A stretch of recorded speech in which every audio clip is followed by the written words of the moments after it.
El miedo es un mecanismo de defensa, es una suerte de alarma que nos advierte sobre la existencia de un peligro. Y ese miedo suele asociarse a la angustia que genera la presencia de un peligro. De modo que son alarmas útiles, son positivas, es bueno. Siempre se suele decir que el miedo no es sonso, en el sentido de que alguna razón de existir tiene. El miedo es un sentimiento natural que hay en la persona. La persona al interactuar con lo que está alrededor de él, lo que está alrededor de él tiene un efecto sobre la persona. Así creó Dios el mundo de manera tal que las cosas se interrelacionan. Ahora bien, cuando el miedo o la angustia concomitante es demasiado intensa, en ese caso ya deja de ser útil y se convierte en una suerte de prisión, de mordaza, de inhibición que impide tomar las medidas necesarias para defenderse.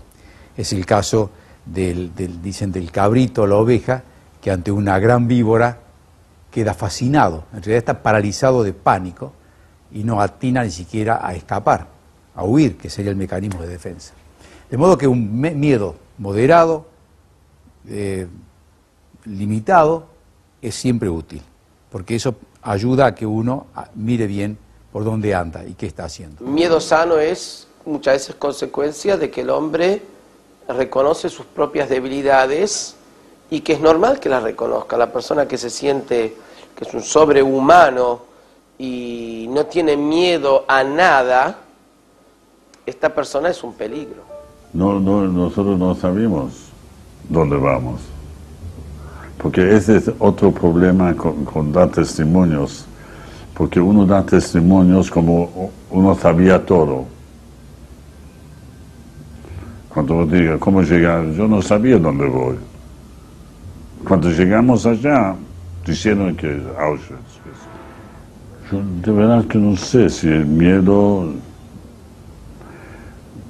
Si me preguntas, me hace pensar, elaborar, ¿es miedo o para el desconocido el miedo de perder la vida? Fue en diferentes momentos,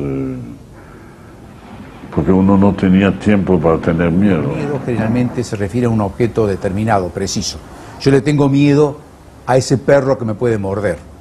Yo tengo miedo a que esta casa no tiene una estructura suficientemente sólida y puede caer sobre mi cabeza. El miedo tiene un objeto de referencia directa, más directa. En cambio, la ansiedad es mucho más difusa. Uno se siente mal, se siente angustiado y no puede precisar exactamente a qué se debe.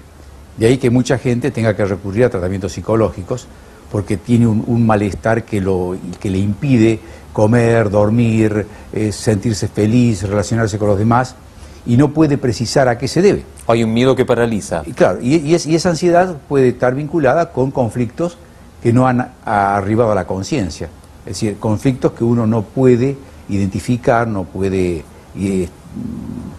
tratar con la suficiente precisión que corresponde. Entonces está ahí como un fantasma que no resulta aprehensible. ¿Hay todavía miedos que lo persiguen hoy? No fueron miedos conscientes que esto, pero había como reflexión. Por ejemplo, cuando yo manejaba, me paraba la policía, documentos. Yo empecé a sudar y todo eso. Bueno, otra vez lo digo, con la influencia de cosas y en realidad yo no vi la policía, lo vi un SS. No tiene nada que ver con Argentina, Estados Unidos o Puerto Rico o Venezuela. Pero este miedo de cosas, pasar una frontera. Bueno, digamos que el mundo se vuelve cada vez más complejo. El proceso histórico ha llevado a que la humanidad cada vez se escale hacia niveles de mayor problemática. En general se puede decir que el progreso no significa la resolución de ciertos conflictos, sino que ciertos conflictos se vuelven más complejos. Originariamente los conflictos eran más primarios, más simples, y entonces uno diría que aumentó la cantidad de miedo porque aumentó la cantidad de elementos que pueden ser considerados amenazantes. El avance tecnológico, por ejemplo, ha llevado a que la humanidad se beneficie con una serie de medidas prácticas que nos dan más confort, que nos permiten comunicarnos más fácilmente, pero esas medidas prácticas ofrecidas por la tecnología también significan amenazas, también significan peligros. Entonces va todo junto, ¿no? Va asociado lo bueno con lo malo. En el gueto fue la angustia cuando había las deportaciones. Uno no quería irse, sabía que quizás para morir en el gueto prefería. Después había una época tremenda que no quiero hablar porque es tremendo, es cuando sacaron los chicos del gueto. Me es muy difícil a mí hablar, pero yo puedo hablar de otra gente, de cosas que escuché de gente que lo vivió. Escuché claramente de mi papá, que me contó de lo que sus hermanos que estuvieron en Auschwitz, que le contaron claramente, como por ejemplo, en las situaciones esas más difíciles, igual. Me contó de un Lag BaOmer, que había un Rav, y festejaron el Lag BaOmer en Auschwitz. Está hablando de un Lag BaOmer, yo no estoy hablando de un Yom Kippur. O sea, por supuesto, ese Rav estaba en otra dimensión. Yo digo, ojalá que sea muerto, ojalá que me muera en el sueño, porque fue tremendo pensar de levantarse por la mañana. Esa fue la cosa más terrible. Y eso me siguió muchos años, pero no fuerte, poco. Que estuve durmiendo y decía, ojalá que sea muerto. Muchos años después de la liberación. Porque esa fue la cosa más terrible que haya. Levantarte por la mañana. Porque lo único que vos tenías, ahora que estoy pensando, lo único que vos tenías tuyo fue el sueño de noche. Que podías relajar. Y a veces soñar que comes, y uno se levantaba por la mañana, tenía todo saliva, porque estaba comiendo. En la realidad, el verdadero miedo es el miedo a Dios. ¿Por qué digo en la realidad? Porque el mundo es como los títeres que son movidos por los hilos que mueve el titiretero. Entonces, está el que piensa en los títeres y está el que piensa en el titiretero. Hay una historia con el primer Rebbe de Chabad, Rabbi Shneur Zalman, el Alter Rebbe, que cuando a él lo apresa el zar de Rusia en 1778, con una acusación de rebeldía que le podía costar la pena de muerte, una vez que el Rebbe abandona la casa, entran a la oficina, por así, a su estudio, y encuentran sobre la mesa una nota. Y en la nota había un versículo de los Salmos, del Salmo 119 específicamente, que dice así: los ministros me persiguen, esto para mí es vano. De quien realmente tengo miedo es de tu palabra, Dios. Él de los ministros no tenía miedo, porque sabía que los ministros son solamente unos instrumentos, y él tenía que reflexionar, ¿por qué Dios me mandó esto?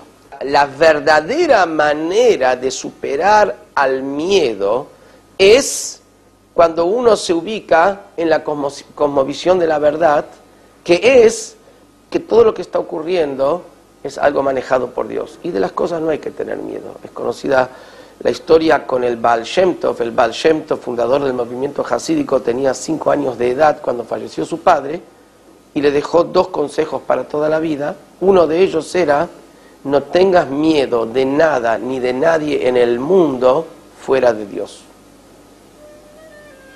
¿Por qué? Porque todo lo que pasa en el mundo es solamente un instrumento de Dios. La persona que ha pasado por situaciones traumáticas muy graves, que le han dejado huellas muy profundas en su ánimo, es una persona que evidentemente puede ver enemigos donde no los hay. Pero yo diría que en general quienes han sobrevivido a la Shoah son personalidades muy fuertes. Tenemos que admirarlas.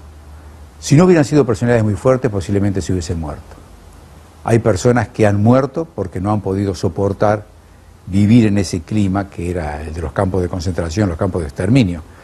Y quienes han logrado sobrevivir no solamente porque llegaron las tropas aliadas a tiempo, sino porque han pasado años allí y bueno, lograron sobrevivir, no hay duda que son personalidades con un espíritu muy vigoroso. Según los testimonios que hay, llegó un momento en que ya dejaban de tener miedo, que era otro tipo de sensación la que había.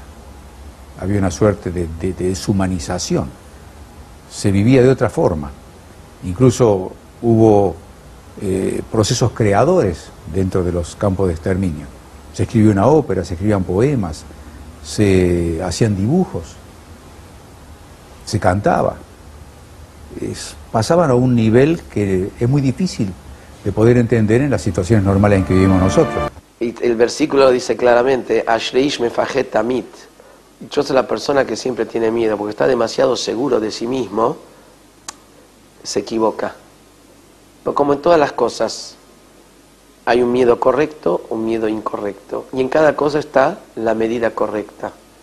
Y cuando los miedos sirven para que uno sea mejor persona, los miedos sirven para que la persona crezca, se fortalezca, es válido. Pero vuelvo a decir, en la medida correcta.